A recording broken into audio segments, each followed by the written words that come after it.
Bienvenue dans un nouvel épisode les amis. Dans cet épisode on va parler développement musculaire. Et je vais vous expliquer pourquoi vous avez du mal à développer certains groupes musculaires. Et je vais particulièrement vous donner 4 raisons à cause desquelles vous avez du mal à développer ces groupes musculaires tant désirés. Alors on va commencer directement, comme ça il n'y a pas de suspense et vous savez directement de quoi je parle. La première raison à cause de laquelle vous avez du mal à développer certains groupes musculaires, eh bien c'est la génétique. De 2, c'est la faute à malchance, la faute à pas de chance. Et de 3, c'est la faute à vos parents. Vous n'avez pas choisi les bons parents. Et de 4, c'est la faute au bon Dieu. Voilà, c'est la faute au bon Dieu, il vous aime pas trop.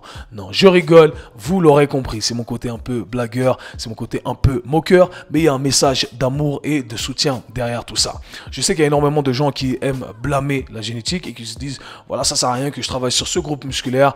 De toute façon, je vais jamais le développer parce que génétiquement, c'est comme ça. Dans ma famille, tout le monde a eu ça comme ça. Moi, je suis né comme ça. J'ai beau travailler dessus, il n'y a rien qui change. Et on se compare rapidement à d'autres personnes qui, elles, ont été gâtées génétiquement. On se dit, voilà, pour eux, c'est facile. Pour moi, c'est difficile, ça sert à rien, j'abandonne.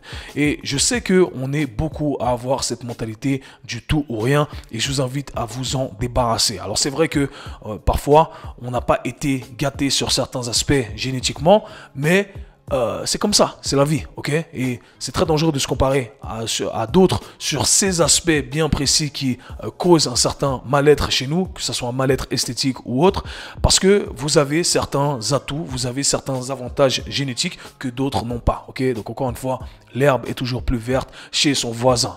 Le fait est que je vous invite à changer de perspective et au lieu de se dire, hey, génétiquement, j'ai été désavantagé ici, c'est un fait, mais je vais quand même travailler dessus parce qu'en travaillant dessus, eh bien, je peux m'améliorer.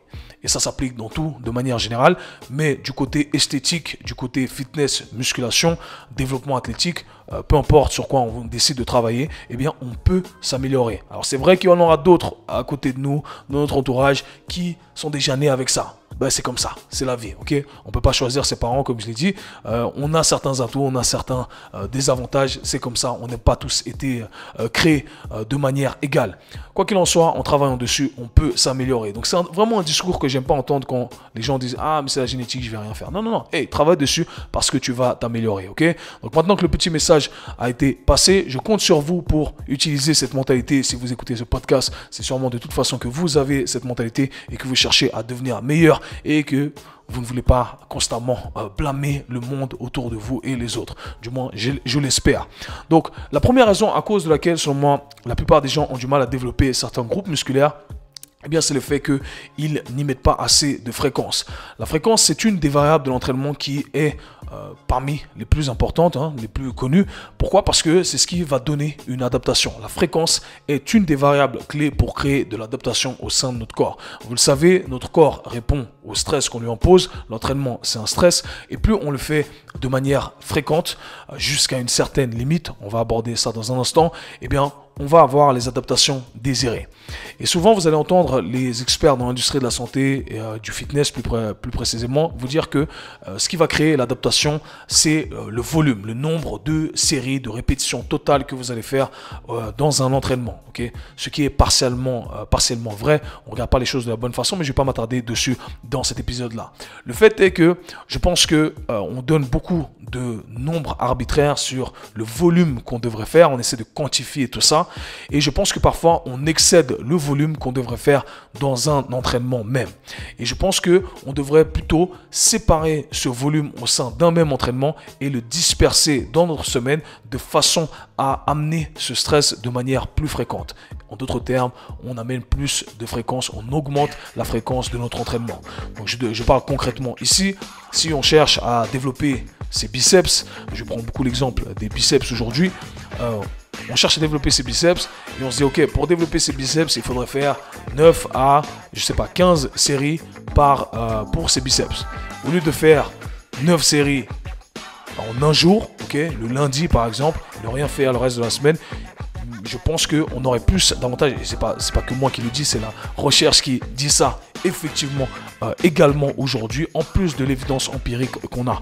Donc on aurait un meilleur temps de faire 3 séries le lundi, 3 séries le mercredi et 3 séries le vendredi. Vous voyez qu'on augmente ainsi la fréquence, on répète ce stress et c'est comme ça que le corps s'adapte. Et c'est beaucoup plus avantageux parce que au final, on envoie quand même un signal d'adaptation à condition qu'on fasse les choses bien. On va aborder ça dans un instant.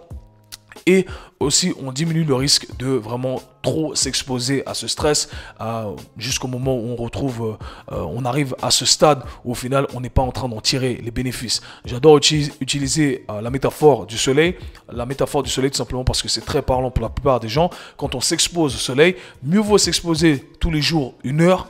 On va avoir un meilleur teint et on va pas se brûler la peau plutôt que de s'exposer le premier jour 7 heures au soleil. Ok, on risque de se brûler et si on se brûle, bien entendu, eh bien on fait un grand pas en arrière. Donc très important de comprendre que la fréquence c'est une des variables les plus importantes. Comment vous voulez manipuler tout ça? Si vous avez une partie, un groupe musculaire que vous voulez développer, eh bien on aimerait commencer tout simplement avec la fréquence la plus basse qui va être au minimum 2 fois dans la semaine.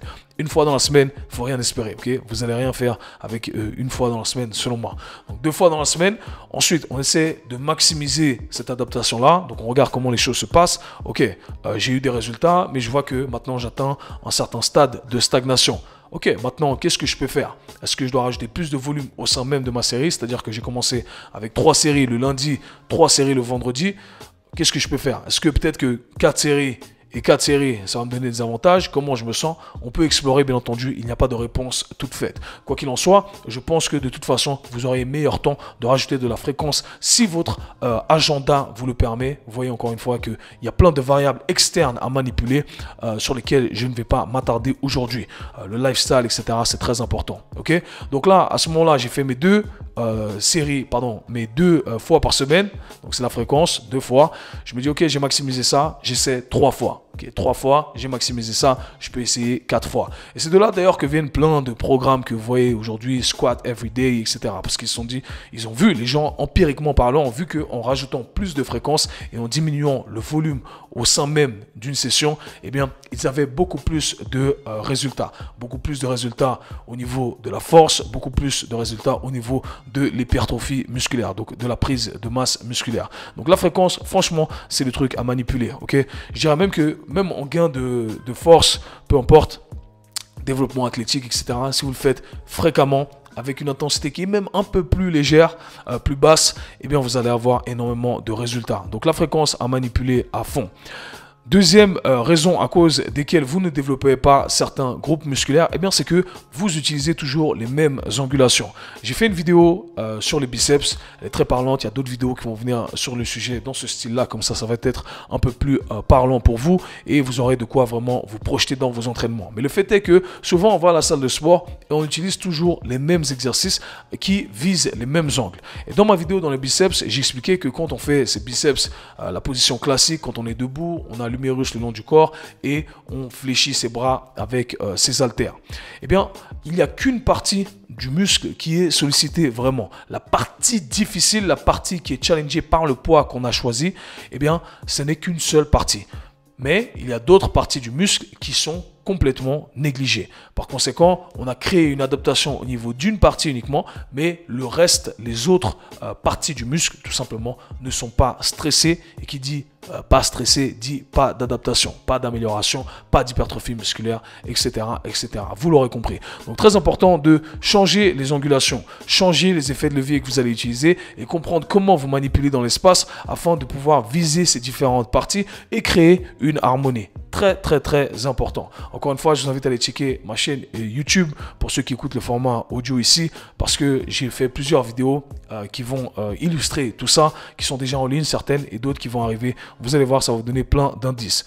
Troisième raison à cause de laquelle vous n'arrivez pas à développer certains muscles, c'est que vous ne variez jamais l'intensité utilisée. Et ça, c'est très important. Je l'ai déjà dit, et malheureusement, c'est un truc que je retrouve beaucoup au sein d'une population féminine qui commence son aventure fitness, qui reste toujours dans la même rangée de répétition. Et quand on dit rangée de répétition, eh bien, on parle d'une intensité bien précise. Beaucoup de personnes utilisent les mêmes exercices avec la même intensité. Alors, quand je parlais avant de changer les angulations, ça va par définition changer légèrement l'exercice si on veut, mais on pourrait très bien déjà créer une adaptation plus importante en gardant le même exercice, mais et en variant l'intensité. D'accord? Et ce qui se passe, c'est que beaucoup de personnes travaillent avec des rangées de répétitions très hautes, par exemple, on va dire du 15-20 répétitions, et on a l'habitude à travailler sur du 15-20 répétitions sur ces tissus-là, etc. Et on continue à utiliser le même exercice avec la même intensité. Mais au bout d'un moment, qu'est-ce qui se passe? Eh bien, le corps s'adapte, parce que le corps est la meilleure machine qui s'adapte constamment. Okay? Le corps subit un stress, il s'adapte à cette demande-là, il devient meilleur. Maintenant, s'il n'est pas vraiment stressé à ce moment-là avec cette même charge que vous utilisez depuis toujours, eh bien, il n'y a pas de raison pour qu'il soit, voilà, pour qu'il devienne meilleur, pour que votre corps dise, je vais rajouter plus de tissu. Donc, très important ici de comprendre que vous devez manipuler et cycler l'intensité que vous allez utiliser pour un même exercice. Donc, si vous essayez de rejoindre toutes les pièces du puzzle jusqu'à maintenant, vous voyez qu'on pourrait très bien cycler le tout. Imaginons qu'on choisisse 3 angles différents pour viser un groupe musculaire. De cette façon-là, on vise différentes parties. Eh bien, on pourrait choisir une même intensité. Donc, X intensité, bloc 1, une position, bloc 2, X intensité pour la deuxième position, bloc 3, X intensité pour la troisième position. Ensuite, on pourrait cycler le tout, refaire exactement les mêmes exercices, mais en augmentant l'intensité. Donc là, on a intensité Y durant le bloc 1 avec la position 1. On a durant le bloc 2, intensité Y pour la position 2. Et on a durant le bloc 3, intensité Y pour la position 3. Donc vous voyez, je vous donne encore une fois ici un petit processus de pensée pour que vous puissiez implémenter le tout. Et un petit message qui est très important ici, et je pense que ça va vous aider, c'est que souvent, on a prédéfini certaines rangées de répétitions pour certains groupes musculaires. On a dit, hey, pour ces exercices-là, eh bien, on doit travailler avec des hautes répétitions, donc beaucoup de répétitions et des répétitions plus basses. En l'occurrence, si je vous parle d'exercices d'isolation, souvent, on a tendance à croire que, hey, il faut faire que des répétitions élevées. On doit faire que du 12, 15, 20 répétitions, voilà, 10 plus. Donc, quand on pense aux biceps, on va nous dire, ok, il faut faire du 12, 15, 20, etc. Lorsqu'on pense quadriceps avec la machine de leg extension ou les hamstring curls, peu importe l'exercice d'isolation auquel vous pensez, eh bien, on a tendance à croire qu'il faut faire des hautes répétitions. Mais c'est une mauvaise compréhension de la science de l'exercice et de l'adaptation du corps humain. Parce que le corps s'en fout des répétitions que vous utilisez. Le corps s'adapte en fonction de la force à laquelle il est exposé et graduellement, on peut simplement augmenter cette force à laquelle il est exposé.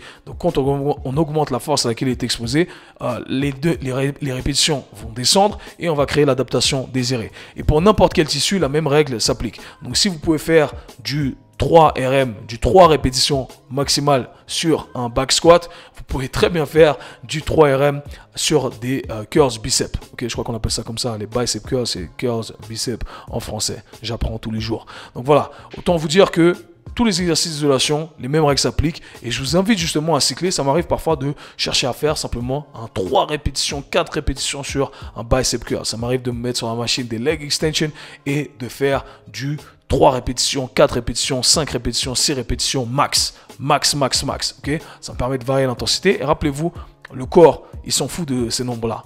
10, 15, il comprend que le langage de la force et on doit simplement l'exposer, on doit exposer ces tissus graduellement à plus de force. C'est comme ça qu'on crée l'adaptation. Et il n'y a pas de règles prédéfinies, ok? Donc toutes ces règles-là que j'ai mentionnées avant, tout ça, c'est du bullshit. Je vous invite à oublier tout ça. Donc là, vous avez déjà plein d'outils pour ajuster votre programmation de façon à continuer à faire des gains toute l'année. Et vous voyez qu'en cyclant tout ça, en cyclant les positions, en cyclant les différentes gammes d'intensité qu'on va utiliser, eh bien, vous avez déjà une année d'entraînement qui est faite pour vous, d'accord? Et ça a du sens et vous faites du progrès toute l'année. C'est marrant parce que les clients qui travaillent avec moi depuis des années disent, c'est fou Kev, j'ai l'impression que je fais du progrès toute l'année et que je suis constamment challengé. Ouais, parce que c'est ça l'art de la programmation et c'est ça que je partage avec les coachs dans mon programme Mentorship et c'est ça notre métier, ok? C'est vraiment ça notre métier.